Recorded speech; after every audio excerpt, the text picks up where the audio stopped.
नमस्कार दोस्तों, ये वीडियो एटोयल कंपाइलेशन फॉर मेंस का पार्ट है। आप प्लेलिस्ट में जाके एटोयल की वीडियोस पेपर वाइज और टॉपिक वाइज देख सकते हो। और अगर आप दिसंबर 2019 के बाद की वीडियोस को देखना चाहते हो तो वीडियो के नीचे मौजूद ज्वाइन बटन की सहायता से आप मेंबरशिप को ज्वाइन कर सकते हो। चलिए डिस्कशन स्टार्ट करते हैं।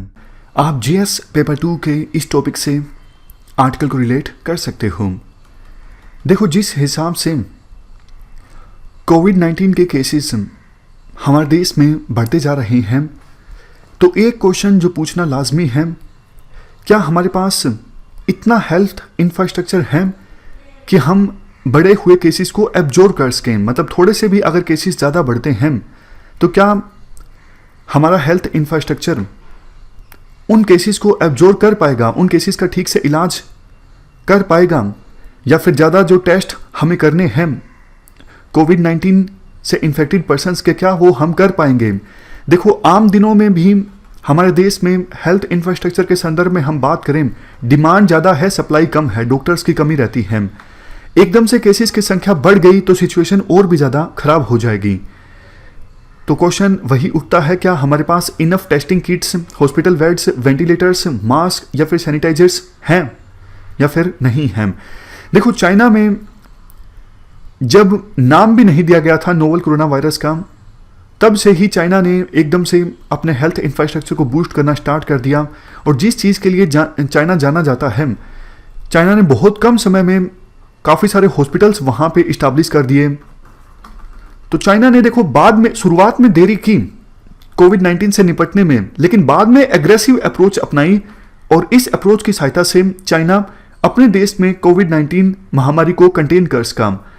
लेकिन देखो, इटली, जहां पर चाइना के बाहर अभी सबसे ज़्यादा इन्फेक्टेड पर्सन्स के केसेस सामने आए हैं, इटली का जो हेल्थ इंफ्रास्ट्रक्चर है पूरी तरह से चरमरा गया है इस महामारी की वजह से।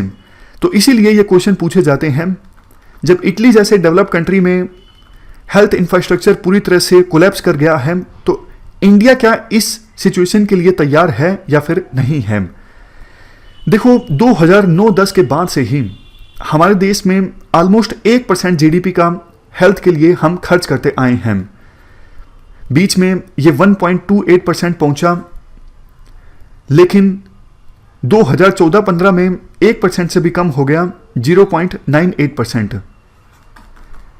2009-10 में हम पर कैपिटा 621 रुपये हमने खर्च किए थे हेल्थ के लिए, और 2015-16 में हमने 1112 पर कैपिटा खर्च किए पर कैपिटा हेल्थ के लिए। हमारे देश में देखो, आउट ऑफ पॉकेट जो एक्सपेंडिचर है वो काफ़ी ज़्यादा है, 62% तक। आउट ऑफ पॉकेट एक्सपेंडिचर मतलब देखो, मैं अगर डायरेक्ट हेल्थ केयर प्रोवाइडर को पैसा देता हूँ, मेरा कोई थर्ड पार्टी इंश्योरेंस नहीं है, डायरेक्ट अगर मेरे द्वारा हेल्थ केयर प्रोवाइडर को, हॉस्पिटल को पैसा दिया जाता है तो वो आउट ऑफ पॉकेट एक्सपेंडिचर है। अगर मैंने इंश्योरेंस करवा रखा है और आवश्यकता पड़ने पर थर्ड पार्टी इलाज का पैसा देती है तो वो आउट ऑफ पॉकेट एक्सपेंडिचर नहीं है। तो हमारे देश में इंश्योरेंस बहुत कम लोगों का होता है, आउट ऑफ पॉकेट एक्सपेंडिचर 62% तक है। तो क्या ये जो प्रयास है वो सफिशिएंट है? वैसे देखो, आयुष्मान भारत स्कीम सरकार के द्वारा चलाई गई है, लेकिन वो हॉस्पिटलाइजेशन पर है। हॉस्पिटलाइजेशन के अलावा भी बहुत सारी बीमारियों के इलाज करने की आवश्यकता पड़ती है, उस पर उस स्कीम का आप लाभ नहीं उठा सकते। प्रधानमंत्री मोदी ने प्रॉमिस किया था कुछ समय पहले कि हम 2025 आते आते हमारी जीडीपी का 2.5% हेल्थ पर खर्च करेंगे। लेकिन देखो, सिचुएशन अभी काफ़ी ज़्यादा खराब हो गई है। तो ये जो इंक्रीमेंटल चेंज लाने की हमारी सोच है ना, इससे काम नहीं चलेगा।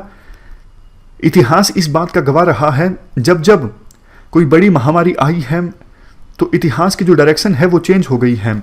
अभी हमें भी इतिहास के कोर्स को चेंज करने की आवश्यकता है और हेल्थ पर हमें ज़्यादा खर्च करने की आवश्यकता है, ताकि अगर सिचुएशन खराब होती है तो हमारा हेल्थ इंफ्रास्ट्रक्चर ऐसा हो, हम उस सिचुएशन को संभाल सकें।